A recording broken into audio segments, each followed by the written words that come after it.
mentioned at the break as we were talking about Dave Rubin, and let's just get all the Dave Rubin stuff out of the way today. I mean, I try and have differing opinions on this program, and some people think Dave Rubin is a bit of a charlatan. Other people think that he's not very bright. I welcome all the opinions. Not really. About Dave Rubin. Some of us have been literally silenced. There's no reason to be ad hominem, but we can get to that later. But first, let's talk about this. Straight. I mentioned earlier in the program that Dave Rubin had invited Mayor Pete Buttigieg on his program on the same day he was hosting the date rape denialist Mike Cernovich on his program, the smear merchant, and who is it Cernovich.com? Cernovich.com. Okay. And here is Dave Rubin talking about that very same left media outrage that he would invite, or that Mayor Pete would go on the same program. Now, I tweeted out, I wonder if Mayor Pete knows about this, just simply because I'm curious. Will impact my assessment of Mayor Pete if he did know about this. I think other people were tweeting at Mayor Pete, like, I wouldn't go on there. And I can assure you, folks, it was not because of the hard-hitting questions that they anticipated from Dave Rubin. I think they were worried about it hurting Mayor Pete's image. That's up to them. If they're supporters, I could understand why they would do that.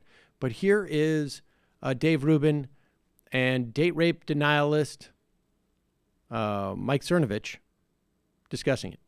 That the usual suspects will come after me for even doing this. It's like there is probably somebody out there now that I would like to get on the show that simply will not come on the show because I'm doing this right now. I mean, even yesterday, I contacted Paul Buttigieg. Mm-hmm. His Pause it. It's Pete Buttigieg. Calling him Paul may be part of the reason why he doesn't come on. But Paul should come on. Go ahead. Our person DM'd me because I asked him to come on the show, and we're looking into it. But then the blue checkers again, Yep. calling me all these awful things, and it's like, what are you guys all doing? Like, what is it that they're all trying to accomplish by deplatforming and destroying everybody? Well, it's turf wars. Something Pause interesting it. happened. Incidentally, I want to remind you that what did not come up in this conversation was the, again, widely reported. You can read about it in the New York Times, in the Washington Post. You could read it on Huffington Post. It was reported everywhere that the guy sitting across from Dave Rubin, when he complains about deplatforming, got me fired from MSNBC, tried to get all of our advertisers to pull out of this show. This is an independent show. We are not, unlike Dave Rubin, ever in our history having taken any money from any large political or ideological institution. Can Dave Rubin say that? No, he cannot. So if one is going to be talking about deplatforming and be sitting across your table from a deplatformer, you would expect he would say something. I, unlike Dave Rubin, will always wear H&M underwear. Not really. Mine is FTL, Fruit of the Loom. But go ahead. Well, it's turf wars. Something interesting happened when Huffington Post had to lay off a bunch of people. Like, everyone's like, oh my God, hire these great minds or whatever. And I went to their Twitter accounts. I'm like, no, you're not. You're not interesting. You're not. This is another basic hot take, white male, patriarchy, everybody's evil. It's like, no, they're fungible. What they're doing is they're producing a fungible content, which is outrage directed at a specific group of people. And then people like you, people like Joe Rogan, they're jealous. They're jealous of those people. And they, rather than just say, and again, this is like a mindset issue, rather than just say, yeah, I'm kind of jealous of those people, maybe I ought to figure out what they're doing. Maybe I ought to up my own game. They want to attack and destroy. And largely that's because left-wing politics today, orthodoxy, is largely based on the resentment. Well, I don't in any way resent Dave Rubin or Joe Rogan. If I had really wanted to make an extraordinary amount of money, I would have stayed in show business and continued on with my career there many, many years ago. I am quite happy with this show. And in fact, I will explain something to Mike Cernovich, who mutated his online pickup artist brand into a men's rights advocate brand, into a date rape denialist brand, into a quasi-alt-right brand, giving the white power sign at the podium in the White House, and maybe back into a documentary filmmaker brand or whatever he's trying to brand himself now. My project has nothing to do with the success of this show. That is a means in which to do it, and surely I want to make a living and provide for my family. But the project is, understand, it's not attacking folks like you because of resentment. It's attacking folks like you to make sure that your influence is minimized. I don't even care how much success you have. I just want to make sure that your influence is minimized. So if you can make a living as a date rape denialist who doesn't have much of an audience, but somehow you get paid, I'm perfectly happy with that. Same with Dave Rubin. If you can make a living, get paid by all these institutions without having an outdo influence, without hoodwinking people like Sam Harris into thinking that guys that Tommy Robinson's a good guy. He seemed reasonable from everything that I heard. Yeah. I have not heard all of Adolf Hitler's interviews. I heard one and the plans for the Autobahn, where he was making a lot of good noises, but I've been smeared. And so, I want to prevent other Sam Harrises out there, as it were, from getting hoodwinked. And so that is my agenda. It is not driven by resentment, but it will involve not attacking, I think is not necessarily the word I would say. I would say continue to inform people of why you should have no credit in their minds. Meanwhile, it's clearing the decks of the Dave Rubin material that we have here. We have 2 more segments. Here's Dave Rubin at the University of Delaware, and he was asked a question by a listener of this program, in fact, who spoke to us the other day. I think he goes by the moniker Rave Dubin. And what I found interesting about this with Dave Rubin is that about a year and 2 ago, back when Dave Rubin used to identify as would use certain bona fides to establish his credibility of being on the left so that his critique could work just like Dennis Prager liked it to work.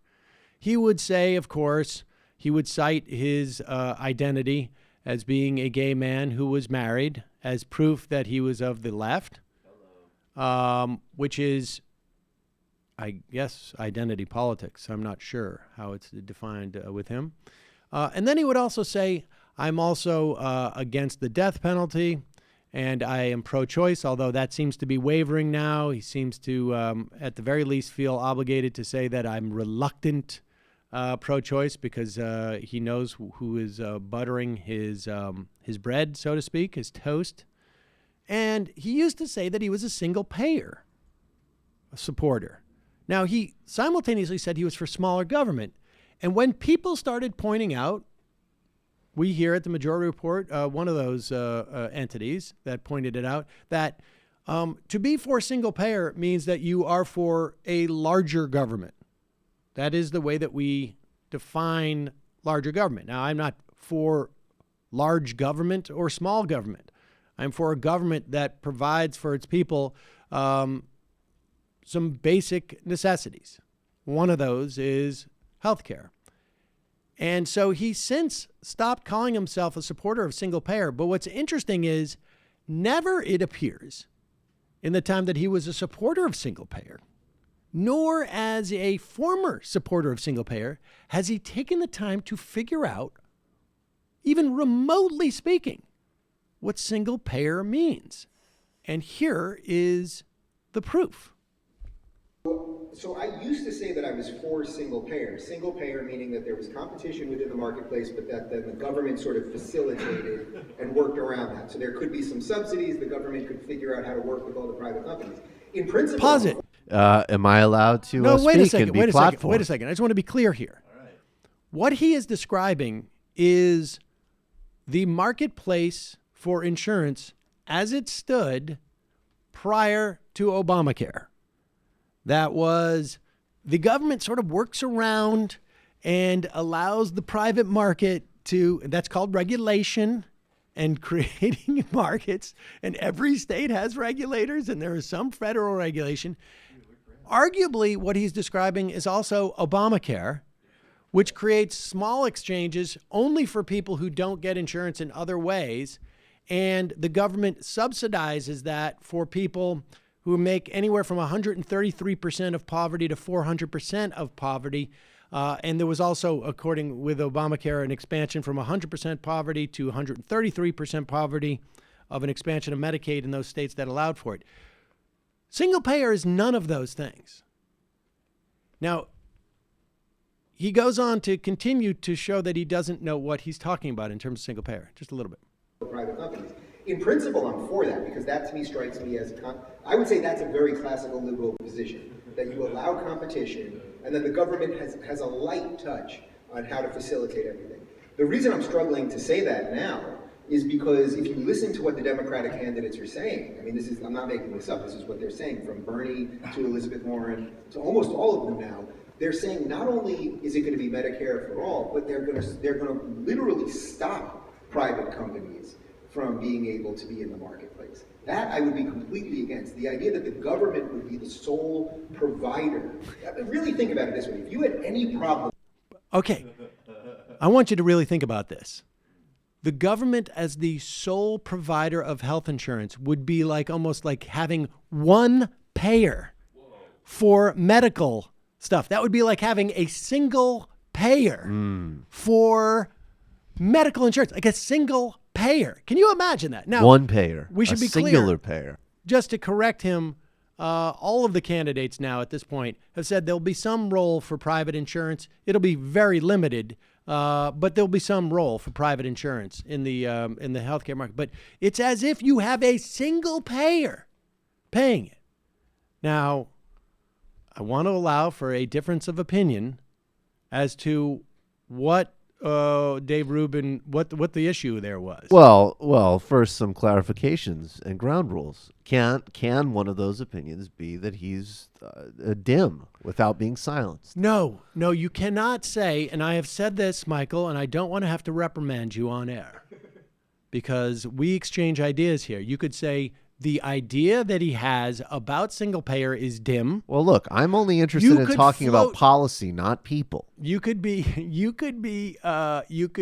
float the idea that there's something, the idea that there's something wrong with him, that he doesn't understand it, or you could say there's something wrong with the English language, that single payer is so obtuse. Right.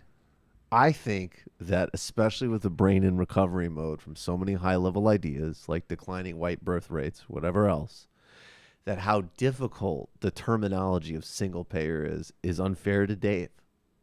Fair enough. That's my idea, is that it might be beyond his capacity. That's in my thinking. We should get Barry Weiss on the phone to see if this is what is this what we meant by the intellectual dark web? I could think of another D word that could be in there. I could think of two. I don't even care about those guys. It really just honestly doesn't matter.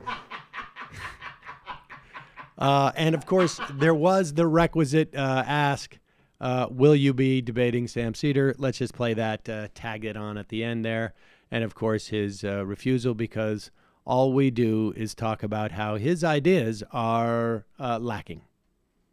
All right, easy question. Yes. Is there anyone, I know you won't debate Sam Seder, the Majority Report. Is there anyone on the progressives, David Pakman, or from Counterpoints that you would be willing to have a discussion with? Anyone that won't go after me, Pac-Man's lied about me a bunch of times. And I know you had him on the show once. Oh yeah, and I did have him on the show. I mean, again, this But, is what yeah, it was what a I while would say ago. is if the lefties that I've had on consistently, who I think are my good friends, if that's not left enough for you, I don't even mean you specifically, but if that's not left enough for you, the problem might be with you more than it's with me. You know what I mean? Like, that really is the truth. Like, just because someone... I knew you would have Just because met. someone's screaming and yelling all day long and lying, it doesn't mean I have to talk to them. I mean, Pause it. No, he doesn't, but it's an interesting frame. I have a diversity of thought, and if you don't think I do, then maybe the problem is that you're too diverse in your thought, and you're outside of the realm of diverse thought. Talk about blow your mind, man. That blows my mind. You're too diverse to fit within the confines of diversity. Glass houses. Let's go to the phones. Call him The from idea of Dave, I mean, just David Pakman. I mean, Yeah, Pakman. he's lying about you What a yeller. slang. Right. I know. It's like, okay, I can accept he's lying. We haven't been dishonest about him. You haven't been dishonest about him. But sure, we take a piss. But David Pakman? I mean, wow. Right. Wow. What is it about conservatives that they don't have a sense of humor? You call them from a 985 area.